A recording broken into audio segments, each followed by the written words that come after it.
장막은 진궁의 꼬드김에 넘어갔다라는 거예요. 그래서 연주를 완벽하게 장악하기 위해서 동군을 지키고 있는 조조의 신복 누구일까요? 네, 순욱이겠죠, 당연히.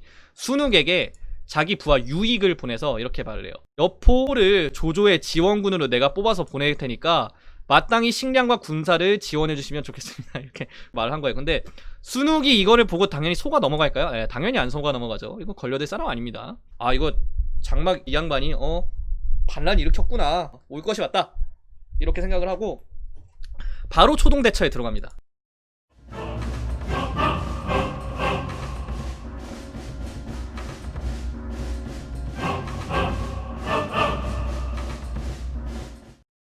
장막이랑 진궁 제가 앞에서 열심히 말씀드렸죠. 장막은 연주 제2의 도시 진주에서 오랜 기간 머물렀던 사람이기 때문에 연주의 기반이 굉장히 탄탄한 사람이에요. 그래서 장막이랑 진궁이 손을 잡고 여포를 끌어들였다 이러면은 사실상 연주의 대부분의 사람들이 장막 편을 들 가능성이 높아요. 그러니까 순욱 입장에서는 동군의 성이 복양인데 복양같이 넓은 성에서 장막에 대응을 한다? 이거는 말이 안 된다고 판단을 바로 내렸어요. 왜냐면은 저번에 이각 곽사가 장안 쳐들어올 때랑 똑같은 거예요. 이각 곽사가 장안을 쳐들어올 때 장안을 어떻게 무너뜨렸다 했어요? 장안 안에 있는 친동탁파 애들이 반란을 일으켜가지고 성문 열고 막 호응하고 이래가지고 작살났다 이렇게 했잖아요. 그러니까 여기서도 지금 상황이 똑같은 거예요. 복양 같은 넓은 성을 내가 지키려고 했다가 복양에 있는 유력자들이 장막편으로 넘어서서 성문 여는 순간 바로 죽는 거예요. 그래서 당시에 조조군의 명목상의 대장은 또 따로 있었어요. 그러니까 실질적으로 지휘하는 사람은 순욱이 맞는데 명목상의 대장이 따로 있어요. 이게 하우돈입니다. 예. 그래서 하우돈을 불러들여가지고 복양을 버리고 소수 정예만 이끌고 복양 옆에 견성이라는 작은 성으로 자리를 옮깁니다. 견성. 또 지도를 봐야겠네. 자, 진주 여기라고 말씀을 드렸죠. 진주가 여기고 동구는 여기라고 보시면 돼요. 동구는 여기인데 여기가 복양성이라고 보시면 되고 여기가 견성, 여기 이 작은 성으로 복양을 버리고 이렇게 가는 거예요. 근데 하우돈을 데리고 갔다고 말씀을 드렸죠. 아, 이 하우돈이 이 사람에 대해서도 참 할 이야기가 많은데, 그러니까 연희에서 하우돈 이미지가 어떤 거예요? 명목상의 대장 이런 거 할 사람이에요? 명목상의 대장일 리가 없지. 하우돈 여기서 실질적인 대장이어야 되잖아요. 그러니까 조조군 희하에서 가장 강력한 맹장, 도관룡이잖아. 눈 하나밖에 없는 용. 유비에게 관우가 있다면 조조한테는 하우돈이 있다, 이런 이미지잖아요.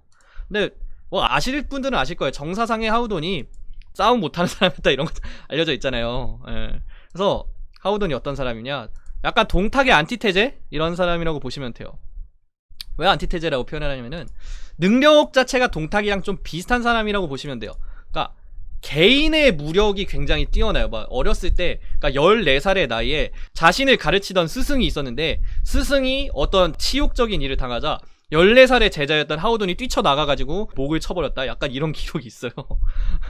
일신상의 무력이 굉장히 뛰어났던 사람인 것도 알려져 있고, 그 다음에 뭐 후방에서 군사들 인심 잡는 거 이런 것도 잘했고, 사람들이랑 교류하는 거 잘하고, 그러니까 정치 군인이에요 이 사람도. 예. 동탁처럼 정치 군인인데 군제는 완전히 약간 꽝인 거야. 직접 군사들을 데리고 나가서 싸우는 건 진짜 못해. 이것까지 동탁이랑 똑같아요. 근데 왜 안티테제라고 제가 표현을 하냐면은 동탁은 자신의 그런 한계점이 있잖아요. 한계점이 있음에도 불구하고 뇌물을 쓰든 뭐를 하든 해가지고 아득바득 권력을 잡으려고 권력의 중심까지 올라가려는 야심을 부리고 실제로 권력을 잡았다가 한 2년 있다가 파멸해버렸잖아요. 하우돈은 완전히 반대예요. 그러니까 자신의 약점을 너무나 잘 알고 있어요, 하우돈은. 그래서 욕심이 없어요. 분수에 맞는 자리만 누리면서 철저하게 조조의 뒤를 봐주는 후방 작업, 그러니까 소위 행보관이라고 표현하잖아요. 그러니까 민심 안정시키고, 그 다음에 본진 수비하고, 농사 짓고, 애들 굴리고, 이런 거 역할에만 엄청 충실했던 사람이에요. 방금도 보시면 알겠지만 순욱이 실질적인 지휘관인데 내가 그냥 그 자리만 차지고 바지 사장으로 그냥 옆에 앉아있기만 하고, 이런 역할을 했던 사람인 거예요. 그러니까 욕심이 없이 그런 일을 계속 해가지고 나중에 조조가 성공하니까 이 사람도 대장군 막 여기까지 올라가요. 욕심이 없고 분수를 맞게 사니까 동탁이랑 비슷한 사람인데 굉장히 잘 살았던 거죠. 그래서 안티테제라고 표현을 한 거예요. 그리고 동탁이랑 비교해가지고 여러분이 그거 생각하실 수가 있는데 동탁 같은 사람이었다는 얘기가 아닙니다. 그러니까 동탁의 성격에서 제일 중요한 건 욕심이잖아요. 욕심이 넘치니까 그런 나쁜 짓들을 했던 거고, 하우돈은 욕심이 없으니까 그런 짓들 안 했다고. 그러니까 동탁 희망편만 남아있는 사람이라 생각하시면 돼요. 아무튼 그래서 이 하우돈을 데리고 순욱이 견성으로 피난을 갑니다. 견성으로 피난을 가는데 여기서도 거르고 걸런 소수 정예 안에서도 결국 또 반란이 일어나요. 반란이 일어나는데 여기서 하우돈이 앞에서 그 조조랑 단양군 반란 사건 때도 같이 있었거든요. 그때 조조가 뭐 했어요? 직접 칼을 뽑아서 수십 명을 베어가지고 군중을 안성시켰다 이렇게 했잖아요. 하우돈도 여기서 똑같이 수십 명을 베어 넘기면서 군중의 동요를 막았다 이런 기록이 있어요. 네. 대단하죠. 제가 말씀드렸잖아요. 일신의 무력은 뛰어나 하우돈. 네. 아무튼 이렇게 돼서 순욱은 여기서 견성을 완전히 장악을 했습니다. 하우돈과 더불어서. 그리고 여기서 순욱이 또 하나의 슈퍼 세이브 하나를 하는데 이때 딱 견성을 먹고 있으니까 곽공이라는 사람이 수만의 군대를 이끌고 와서 견성에서 회견을 했다고 해요. 이 곽공이라는 사람은 누구냐면은 조조가 예주자사로 앉혀놓은 끈앞풀이에요. 그러니까 여기에서 수만 명을 모아가지고 이렇게 여기로 온 거야. 견성으로 이렇게 와가지고 견성문 두들기면서 어이 순욱씨 나랑 얘기 좀 하지? 이런 식으로 한 거야. 그래서 이거를 보고 하우돈이 아니 지금 실질적 대장 순욱 당신 아니냐고, 지금 이거 나가실 거냐고, 이거 나가시면 당신 죽을 수도 있는데 그러면 우리는 끝이야 막 이렇게 말을 하는 거예요. 근데 순욱이 여기서 나는 지금 곽공을 만나러 가야 됩니다. 왜냐면은 지금 곽공이 장막이랑 손을 잡지는 않았을 거고 그렇기 때문에 수만 명을 이끌고 지금 단독 행동을 해서 온 거일 거예요. 내가 여기서 나가서 곽공을 설득해서 중립으로 돌려놓지 않는다면 결국 곽공은 장막이랑 합류를 할 것이고 그렇게 되면은 그거야말로 진짜 악재가 될 겁니다 라고 말을 하고 견성문을 열고 나가가지고 곽공이랑 단판을 지은 다음에 곽공을 예주로 돌려보내는데 성공을 해요. 이렇게 연주의 내전이 예주로 번지는 일을 순욱이 차단을 했어요. 네. 담력이 대단하죠. 우리는 이걸 보고 와 이거 순욱 진짜 담력이 대단하다, 이거 말빨이 장난 아니었겠다 이렇게 생각을 하실 수도 있는데 사실 이게 순욱 입장에서 이거를 생각해보자면 가불기거든요. 그러니까 뭐냐면은 애초에 곽공이 장막이랑 모의를 해서 수만 명을 데리고 와가지고 순욱을 불러내서 순욱의 목을 쳤었으면은 애초에 이거는 멸망하는 상황이에요. 그러니까 뭐냐면은 당신이랑 회견 안 해 이러고 성문을 걷어다니면은 그 수만 명이 뭘 하겠어? 그대로 포위를 하겠죠. 그럼 어차피 조진다고. 그러니까 죽이 되든 밥이 되든 나가가지고 곽공을 설득하는 방법밖에 없었던 상황이긴 해요. 네. 물론 그렇다고 해서 이거를 가지고 순욱을 폄훼한다, 그거는 말이 안 됩니다. 왜냐면은 아무리 그런 가불기 걸린 상황이라고 해도 냉철하게 판단을 내리고 내가 죽을 수도 있지만 가겠다라고 판단을 낼 수 있는 거는 그거 진짜 비범한 사람들만 할 수 있는 거거든. 네. 평범한 사람들은 그렇게 판단 못하지. 네. 아무튼 자 이렇게 1차적으로 내전이 연주에만 국한되게 막았어요. 여기서 순욱이 엄청난 공이죠. 만약에 예주가 연주를 합류했으면 진짜 아마 끔찍한 일이 벌어졌을 거예요. 그리고 여기서 또 하나 견성을 수호하기 위해서 견성이랑 합류해서 같이 싸워줄 만한 성들 이런 게 필요하잖아요. 그게 동아라는 성이 있어. 동아라는 성이 한 이쯤, 그러니까 견성을 좀 아래로 내려야겠는데. 자, 견성이 여기고 동아가 여기에 있다고 보시면 돼요.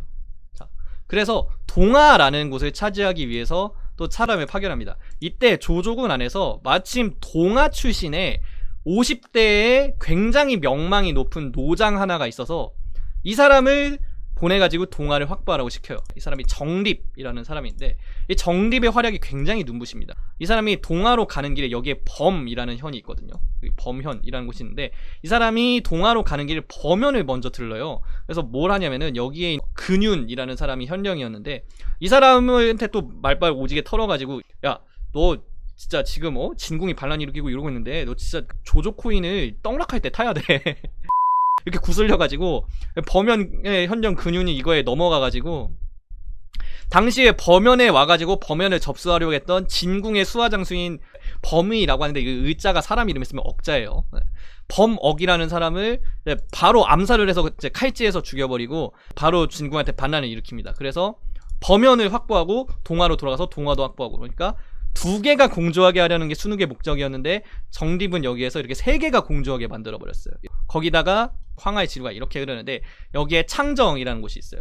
창정이 나중에 원소랑 조조가 싸울 때 여기서 또 격전이 일어나는 곳인데 여기가 나루터가 있는 곳이에요. 그래서 진궁이 여기를 딱 포위를 하려면은 황하 건너편으로 건너가가지고 또 도하해가지고 뒤치는 거, 이거가 굉장히 좀 견성, 동하현, 범현 이 사람들 입장에서 엄청나게 저거인 건데, 그래서 창정진의 나루토를 불태워버려가지고 그 후방의 위협을 완전히 제거를 해버립니다. 예, 엄청난 군공을 세운 거죠.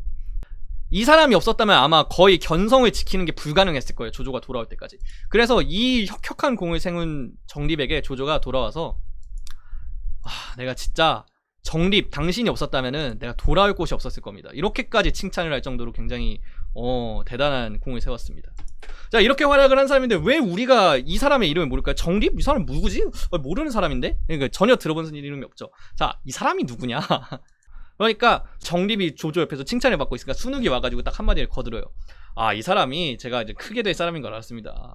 정립 장군이 예전에 태산에 올라가서 태양을 받드는 꿈을 꿨다고 하는데 과연 오늘 보니까 이 사람이 진짜 보통 내기가 아니었습니다. 이런 식으로 말을 해요. 이 이야기를 듣고 조조가 야, 해를 바치는 꿈을 꿨던 사나이, 그러면 당신은 앞으로 립자를 쓰지 마시고 설 입자 위에 해 일자를 얹어서 그렇게 글자를 만들어서 쓰십시오. 이렇게 말을 해요. 그래서 자, 이게 자, 여기다가 쓸게요. 그러니까 해 일자죠. 그다음에 설 입자가 이거거든요. 이 글자가 빛날 욱자예요. 뭔 말인지 알겠죠? 네, 이 사람이 바로 정욱이에요. 자, 제가 말씀을 드린 거 듣고 놀라실 분들도 있을 거예요. 이 사람이 50대에 커리어를 시작했다는 얘기잖아요. 참고로 이 사람이 조조보다 나이가 14살이 많아요. 엄청나게 나이가 많죠. 그래서 황충이 노익장으로 엄청 유명하죠. 황충, 어만 이런 사람이 유명하잖아요. 근데 사실 진짜는 정욱이다. 진정한 노익장의 사나이 정욱. 자, 그래서 이렇게 순욱과 정욱의 활약 덕분에 조조가 돌아올 때까지 조조의 세력이 완전히 흩어지진 않았고 이렇게 세 개의 성을 기반으로 여포와 대치를 하는데 성공을 합니다. 지도를 봐야겠구만. 여포는 여기에 있는 복양을 차지를 하고 조조는 이 세 개의 성을 기반으로 해서 복양에 있는 여포와 대치전을 시작을 하게 됩니다. 이게 그 유명한 연주 공방전의 제1전투 복양전투가 시작이 되는 거예요.